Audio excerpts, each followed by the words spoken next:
Last summer, my family went on a camping trip in the woods. The forest was beautiful with tall trees, colorful flowers, and a sparkling stream. I loved exploring the trails and finding cool rocks and sticks. One day, I went a little farther than usual and saw a strange man standing between the trees.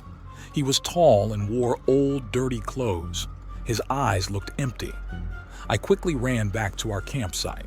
I told my parents about the man, but they said it was probably another camper. I tried to forget about him and enjoy the rest of the day.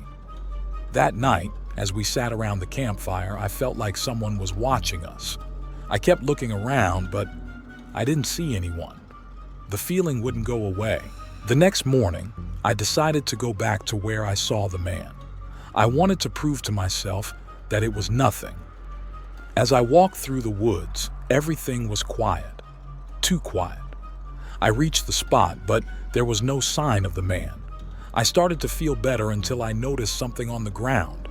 It was a small, old doll. It looked dirty and broken. I picked it up and heard a twig snap behind me. I turned around and saw the man again, closer this time. I was too scared to move. The man took a step towards me. His eyes looked empty and cold. I dropped the doll and ran as fast as I could back to the campsite. My heart was pounding and I could hear footsteps behind me. I didn't stop until I reached my parents.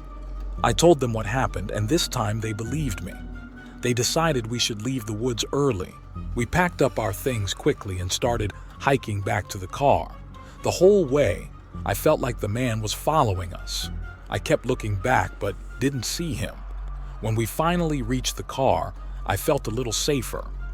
We drove away from the forest and I hoped I would never see that creepy man again. A few days after we got home, I was in my room when I heard a noise outside. I looked out the window and saw the old doll sitting on our porch. My heart sank. How did it get here? I closed the window and told my parents. They were shocked and decided to call the police. The police took the doll away, but I still felt uneasy. Even now, I sometimes feel like I'm being watched. I don't know who that man was or why he followed us, but I hope I never see him again. The woods used to be a place of adventure for me, but now I'm too scared to go back.